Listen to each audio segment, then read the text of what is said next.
น้ำตาหล่นลงบนอกอ้ายใจหายอ้ายสิไปชายแดนชูรบกับศัตรูน้ำมืนแสนอยู่แนวใจแต่จังแม่นเป็นห่วงอ้ายหลา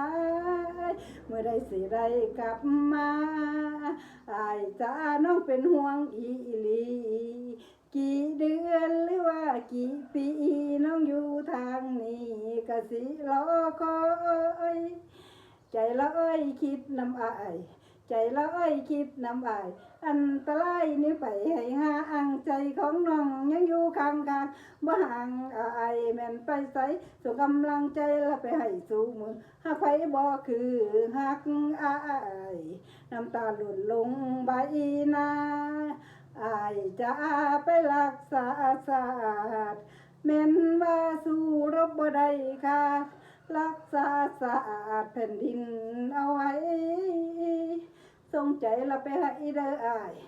ส่งใจละไปให้เด้ออายอันตรายมีอยู่รอบด้านสงสารอายน้องน้ำตาไหลเสยสึกเมื่อนั้นไหลมาหาน้องหัวใจสีห้องก็ยังรอท่าอายให้มาไวๆเด้ออายเด้อมาไวๆเด้ออายเด้อ